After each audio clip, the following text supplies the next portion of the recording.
Raz. Dzień dobry. Hello, everyone. We plan to have this presentation in English, so I will start in English, and we will then switch into Polish for the panel discussion. So, thank you for inviting us. My name is Karol Rażniewski. I'm an associate partner in People Advisory Services team in Poland. I'm responsible for workforce advisory, which translates into compensation schemes, talent management, recruitment advisory, as well as HR regulatory matters for financial sector. And by HR regulatory matters, I mean things like Solvency II, CRD 3 and 4, UCITS regulations regarding risk takers, their bonus deferrals, and payment in financial instruments. Recently, I've been working on the topic of different generations entering and being present on the labor market and consumer market, and this is the topic of today's presentation. I'm here with my colleague, Jason Whyte. I will let Jason to introduce himself. Good morning. My name's Jason Whyte. I'm also an associate partner in EY, but this time in the London office. Someone was telling me last night that I pronounced the word London very nicely, so I'll say it a couple more times if you like. I work in what's called our insurance sector team, which means it's my job to try to understand everything that EY does and how it can be relevant to particularly life and pensions insurers and take it to market. And believe me, it's a full-time job. But thank you very much for inviting me here today. It's my first time in Poland. So far I've learned Cześć. I think I also remember kielbasa and possibly żebrowka from Polish friends in the UK, but that is the limit of my Polish vocabulary, so I will apologize in advance for forcing you to listen to this in English, but I gather we're going to switch back to Polish with simultaneous translation for the panel discussion afterwards. We've got a lot of slides to get through, so without much more ado, I'll hand back to Karol. Thank you, Jason. So, Generation Z, who are they? This is the generation that is dated to be born between 1997 and 2003. It's not that important to stick to the dates, but to look for the major characteristics, major common experiences of the given generation, to see some trends and common events that those people share. Generation Z are born into technology. That's why they're also called as the C generation, from the word connected. And they are indeed interconnected. They do not like asking questions, because if anything requires an answer, it can be looked up on the internet instantly. They are mostly children of Generation X. And in Poland, which is important from our perspective, they are born in a free market society, in a free society overall, not burdened with history, political limitations, and early years of Polish capitalism. They prefer socializing online than in real life, we would say offline. They are also skin color blind, and they used to live and work in diversified and inclusive environments. The other way of defining Generation Z is to compare them with the previous generation, Generation Y, or the so-called millennials. Millennials are perceived to be self-centered, entitled, idealist, creative, and dependent, whereas Generation Z is expected or is perceived as self-aware, persistent, self-reliant, realist, and innovative. In terms of consumer spending, some research EY did shows that market researchers already assigns $100 billion to purchasing power of Generation Z. What's more, Generation Z have significant influence on the household spending of their parents. 93% of parents of Generation Z admits that they consult, they measure spendings with their children. What is also interesting about Generation Z is that, statistically, as per the research, they would prefer spending their free time on productive and creative activities instead of just hanging out. At the same time, they say, once surveyed, that they would like to save money instead of spending them immediately. If we look at Generation Z's lifestyle, we can see that majority of them would like to set up their own business instead of working for someone else. What's more, they are ready, or they expect that their first business will fail, will go bankrupt, and this is still okay for them, since they believe this is the best opportunity to learn, to gain business experience. They prefer interacting with real people, follow influencers that are ordinary people, even if they are displayed on YouTube and other electronic media, than to follow media-generated celebrities or actors. As research shows, they are also less loyal in terms of brand loyalty. So as compared to Generation Y, millennials, the figures drop from 45% for millennials to 30% in terms of brand loyalty for Generation Z. Today we can see 5 different generations being present on the market and using different communication channels. So as you can see on the slide, traditionalists would say, please write me a letter. Baby boomers would ask, can you please call me?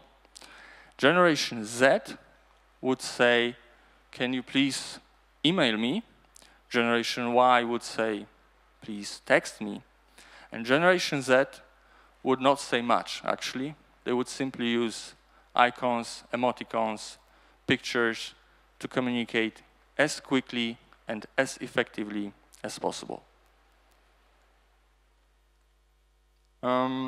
Looking at some demographic data and labor market analysis, we can see that Generation Z is already postponing their big life decisions and big spending.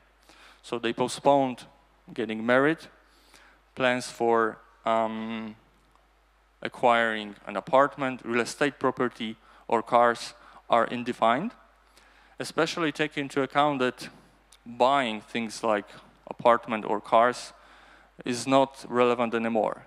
In the sharing economy, these things can be easily rented and shared and financed in the formula of pay as you go.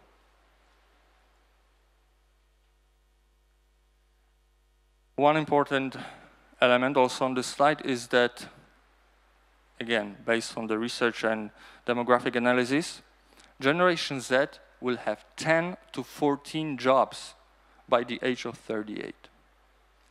And this brings us to the topic of the so-called Geek Economy, or contingent workforce, if you like. And in Polish, it would be translated into the phrase such as praca nieetatowa or era freelancera, as we call it in our team. Well, what does it mean? Gig work or contingent workforce can be defined as something opposite to stable, permanent availability for employer for the indefinite period of time. So gig work is project-based work, temporary in its nature, focused on endeavors and projects with a defined end in the plan. Famous sociologist Geoff Nunberg described gig economy in the following way. Careers will be a patchwork of temporary projects and assignments with the help of apps and platforms with perky names. So I believe this well describes what gig economy actually is. And gig economy is allowing work to be performed remotely, virtually, in any country at the same time. It does reduce labor costs, but at the same time, it attracts attention of regulators. It also changes the reward systems with lack of retirement, lack of defined benefits, lack of paid time off.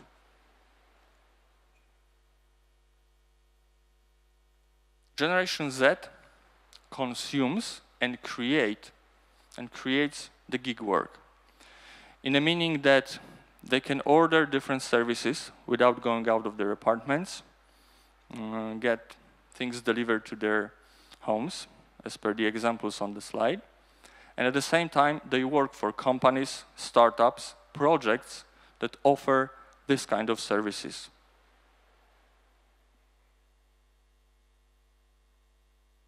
Contingent labor is changing the labor landscape in the way we start employment, we leave employment, we retire, or even define retirement itself. It also changes the way we hire people and fire them. So what does this mean for the future? For the future of work overall and for the future of the gig work.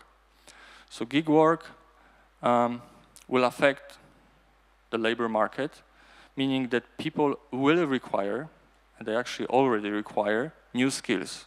For example, to program robots, to cooperate with them, and to address non-routine tasks. As the routine tasks will be addressed, will be taken over by machines. By 2025, it is expected that 1/3 of the current job positions will be gone. And it's no secret that insurance industry is one of the first on the list of industries affected by RPA, which is robotics and process automation. What will we receive in return? Of course, for the jobs that are gone, we will have new ones. And as projected, anticipated, the typical jobs in 2025 would be professional triber, smart home handyman, 3D architect, or virtual reality architect.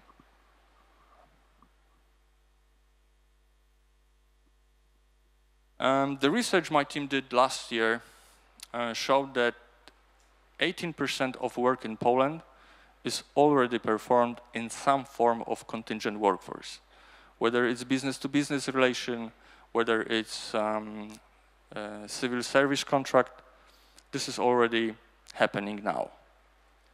When I asked HR directors what they think about contingent workforce, the vast majority of them said that they believe this is a great chance to hire valuable experts on terms that are beneficial for both sides. Thank you, Karol. So what we can see is that the shift to the gig economy works for employers, and actually it largely works for the people who are working in the gigs. While I woke up this morning to the BBC News reporting on Uber drivers protesting outside of their head office for fairer rates of pay, actually many people seem to prefer being able to pick and choose their projects. So the digital economy has a very high proportion of gig workers, and the companies I work with tell me that their traditional models of hiring people, expecting them to stay for an extended career, are breaking down. People will come for interesting work, and they will go for the next piece of interesting work, and actually the challenge is to keep them interested. So it works quite well in the current environment, but what we have seen is that it doesn't work quite so well for their future selves. And in particular, the question of pension provision becomes really, really difficult, because a pension is traditionally, at least in the sort of Pillar 1 and Pillar 2 parts of the pension system, paid for by the employer or the government off the back of your taxes, out of your salary, and that is how people build up their pension provision. But when someone is effectively a paid contractor, it's up to them to do it, and time again we have seen that people don't really think about saving for their future self. So we can see in the US, it might not surprise you that 40% of them are worried about how they get access to healthcare, if you know anything about the US healthcare system, but only 20% of them are thinking about pensions. Meanwhile, in the UK, you have people working multiple jobs, but only 17% of them have access to a pension versus a couple of years ago, 50% of employees. And that's now shifted even further, as we'll see on a couple of slides further on. And so the Taylor Review last year urged the government to really think very hard about, how do we provide better long-term savings provision for the self-employed. But as Karol said, it's also changing the nature of retirement. So there is perhaps a little bit of a silver lining to the cloud, which is that if you look at Australia, which has moved very quickly on the gig economy, the over 60s are almost twice as highly represented in the gig economy as they are in the regular economy. So 20% of gig workers are over 60 versus only 9% in the total population. And what that means is that many of them are choosing to work beyond their retirement age in a way that possibly supplements their retirement income or enables them to defer their retirement income or actually just to keep their hand in and be interested. It gives people many more options.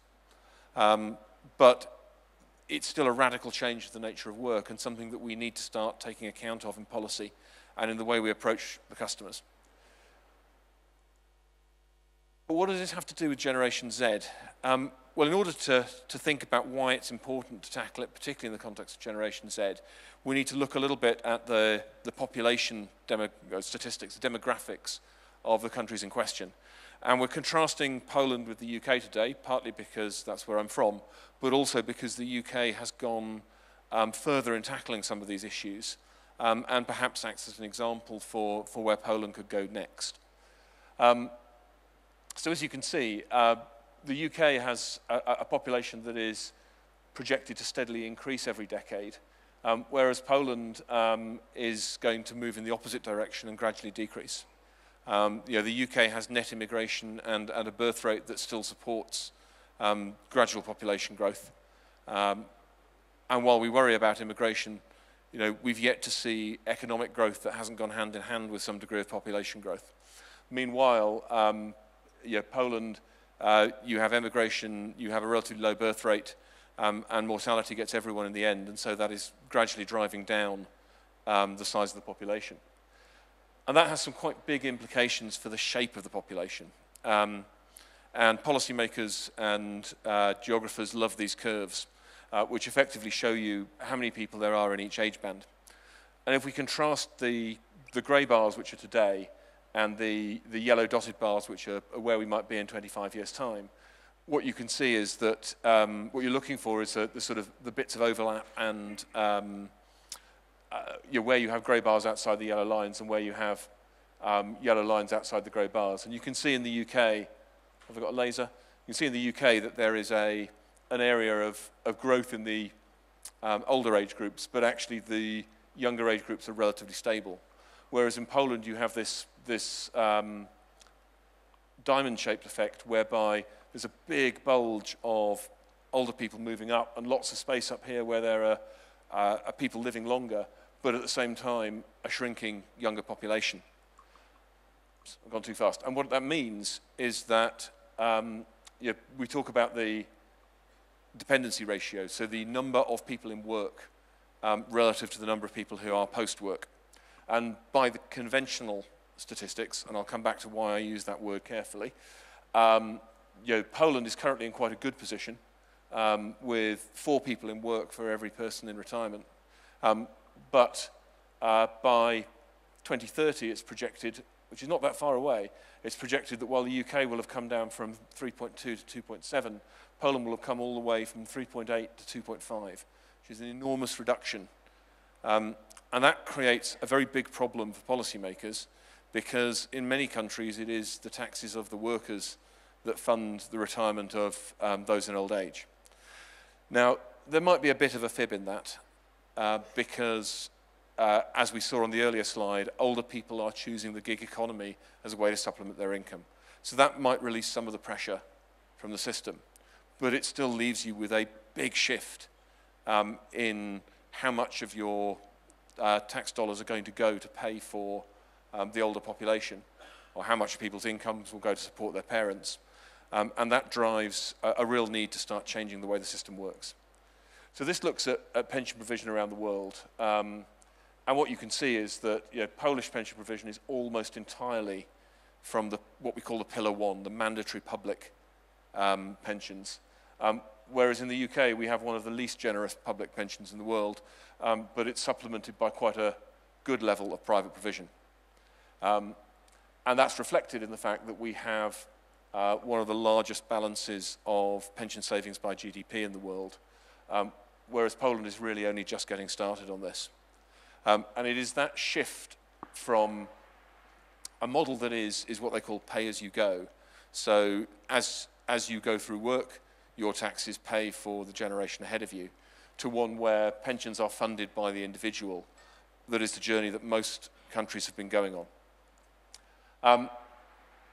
And in the UK, that demographic shift we've seen, which is less severe than Poland's, is already driving some major changes in the way we think about retirement and the way we think about how we support people in old age.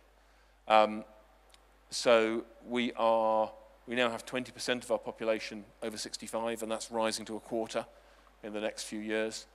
And we are seeing that old age dependency ratio rising.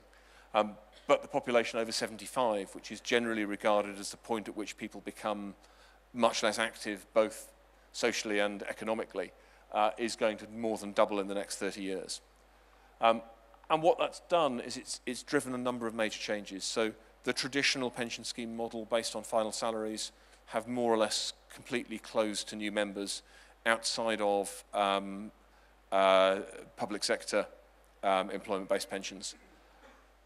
Instead, we've brought 9.2 million new savers into the pension saving system through our auto-enrollment scheme, which I gather an equivalent has just kicked off in Poland. And contribution rates are rising. That slide is now out of date, actually. We went from 5% to 8% at the start of last month. So far, the world hasn't fallen in. And people are still continuing to contribute, which just shows the power of that behavioral economics, of putting people into a system that that makes it an effort to stop saving rather than an effort to start. We're seeing large amounts of money moving between old school final salary schemes and defined contribution, retirement savings type products, because the schemes themselves are finding it a good way to crystallize the risk that they face. And it means that people of relatively moderate earnings suddenly find themselves millionaires. They're offered very large sums of money. Some of them, it's a good idea for them to take it. Many more of them might be better off relying on a final salary. It's a big issue for the country. And we've seen people beginning to save into a product called a lifetime ISA. But the interesting thing about that is that actually what they're really saving for is a housing deposit, because you could also pay for that out of it. And this is really just to show the power of auto-enrollment. So what you can see here is the overall rate of pensions contributions sort of gradually declining all the way through the early 2000s, and several waves of initiatives. There were 3 or 4 pension reviews from 97 onwards, had all had minimum impact. And then this enormous impact from auto-enrollment. Starting in 2012, we took the last of the sort of first wave of or the last of current employers through the enrollment process last year. And so now, in theory, everybody should have access to a workplace pension if they are employed. But what we don't have is the self-employed having access to that. And that's a bit of an issue as we move towards more of a gig economy. And it's just to stress that even though this is happening, we still have things like 35% of the adult population still say they don't have a pension. Now, I suspect some of them do. I suspect some of the self-employed. I suspect some of them are homemakers. But it's still a big percentage to be worrying about. And people don't know how much they need. You know, most people guess that £100,000 is enough for a comfortable retirement, but that's a pretty consistent underestimate by each of the generations. And so we have a long way to go to get people engaged and to get them to think about this vital asset as something that they can manage and look after for themselves. I put this slide up, not because I intend to drain it, we could be here all day if I do that, but just to show you the sheer amount of regulatory change that's been going on. And one of the questions I was asked last night was, why are you talking so much about pensions? Could you tell us something about life insurance? And I think this is probably as good a place as any to talk about life insurance. Because prior to 2012, there were quite a lot of insurance-based savings products sold, and those boosted the insurance market quite a lot. But what we've seen in regulation was the removal of commission on investment products, removed a distortion that encouraged advisors to sell insurance products over simpler tax advantage savings products. Now the advisor agrees their fees up front with the customer, and it's much harder to justify, well, I'm going to charge you this much for one product and this much for a different product. And so that distortion has been removed from the market, and that's been seen as very successful. We also, after the financial crisis, had a review of our mortgage market. And whereas traditionally it was quite easy for a mortgage advisor to sell you a life protection policy at the same time, now it takes two separate advisors. And as you might imagine, the rate of sales has dropped off, and we'll see that a little later on. So what does it mean? In terms of what it means for our industry, we're seeing this tension between the need for individuals to save more and an historically low savings rate. And so they're looking for ways to engage customers, to get customers actively interested in saving. I'm currently doing a project with a big UK insurer on how they can reach out to their customers through their workplace pensions relationships to try to get them to think much more about what should I be doing with all of my finances. But it's a long, slow journey. But at the same time, we're in, now the 12th year of low interest rates, and making a margin just through growth in investments is harder and harder, and people have begun to realize that those times are not going to come back anytime soon. And so this huge transformation, and people are finally dealing with decades of accumulated technology debt. So if we move on, this is around the participation of employers in the role, employees. So when we look at the Polish market of private pension schemes, on the left-hand side, we can see a graph showing that the number of individual accounts, either under PPE programs or IKE accounts, is rising year by year. This is mostly due to the increasing number of PPE programs. Last time I checked, which was yesterday, we have 1,500 PPE programs registered and active. Part of it is due to the recent surge in registration of PPE programs due to legislation changes on PPK. But the number of IKE account is not growing. It's actually falling. And you can see the graph on the right-hand side showing that only 5.5% of the working population have IKE or IKE account. And if we look at the younger generation, the titled Generation Z, and the percentage is even smaller. It's 1.3%.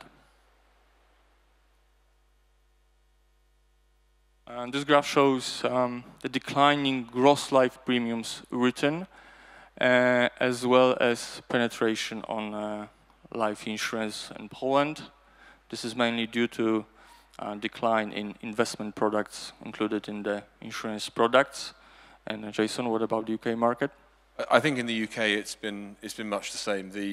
As I said, the change towards removing commission on investment products reduced them to really where they should have been all along, as quite often a niche product for the relatively wealthy. Although that might change as we have more and more of these wealthy people in retirement who need to be able to use sensible shelters for their assets.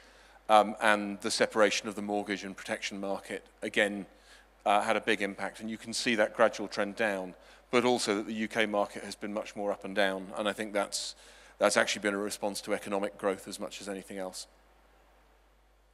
All right. If we look at the approach to life insurance in Poland, we have a few interesting facts on this. So when people are asked about why they actually choose life insurance, the main reasons are that they've experienced some negative life situations, or they simply think about pension for the retirement times. When people are asked about why they do not buy any life insurance, the main reason is, as indicated, that it's too expensive. 1 in 10 people in Poland do not have any life insurance, or they don't even know whether they have any, as surveyed. If we look at different categories of clients for life insurance, entrepreneurs would be the best category, since 57% of small and medium business owners do have an individual life insurance policy, and 23% of them have a group life insurance. Another interesting fact is, when we look closely, perception of Generation Z and Generation Y in terms of buying insurance products, surprisingly, Generation Z prefers in-person meeting almost twice as much as Generation Y, which is a bit contradictory to what I said at the beginning of the presentation. So there are, I think, two possible explanations for this finding. One is that Generation Z treats, for example, smartphone FaceTime as a meeting in person, or Skype chat that can also be treated as in-person meeting, face-to-face. Technically it is.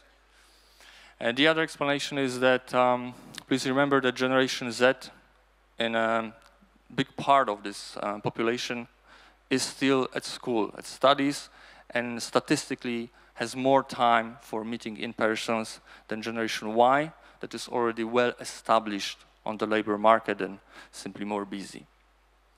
On the right-hand side, we decided to show the famous Maslow's pyramid. Everybody knows it, but we believe that it requires some updates. Maslow's pyramid is facing overall a lot of criticism for different reasons, mainly the order of those needs.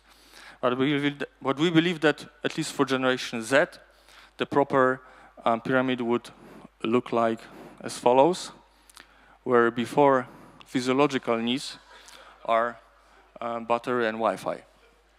So if we put all of that together, there's a real need to engage these people in saving both for their own future, but also because economically, the country is going to need a shift. It's going to need them to engage with financial services, and yet they're engaged far more with their technology. And there's a real need for them to have that in-person support when things get difficult. Because, as we saw in the UK, 46% of them are still confused. So, would you mind clicking on for me, Karol? Before that, I looked at Franek, who is clearly, by dates, a representative of Generation Z, and he didn't laugh at all. I mean, apparently this is a serious matter. And jokes apart, I believe that we all feel experience some kind of crisis when we are ripped off charged battery and Wi-Fi. So this is our hypothesis for what successful life and pension systems will look like in the future. We've come up with sort of 9 hypotheses really organized around policy, innovation, and engagement. So we think that in policy, it's going to be tied to longevity and demographics. It's got to recognize that change and be ready to evolve as that happens. It's got to have a predictable evolution. There have got to be rules that people can understand rather than successive governments tinkering to try to achieve outcomes, because if you don't have predictability, people disengage from the market.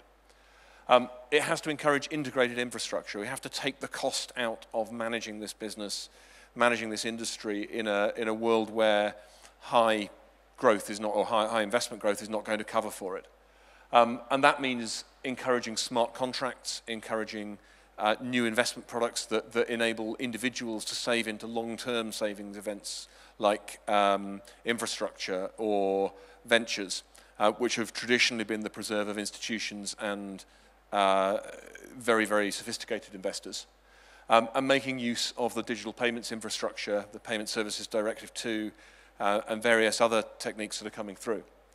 And that then leads finally to engaging the customers, which means personalizing communications, helping them to self-educate about what they actually need to do, but also giving them that end-to-end connectivity that enables them to see everything in one place, and the ability to talk to each other about it in a managed way where we protect them from the risks of bad advice, but at the same time enable them to share their experiences, because that is central to Generation Z's life experience. And all of that builds to a customer-centric model of the industry, which actually stands a chance of getting them engaged in saving for their own futures and for the country's future. Thank you for listening. I'm sorry we've overrun a little bit, but I hope that's been useful. And next up, the panel discussion. We'll be available for questions after the panel discussion.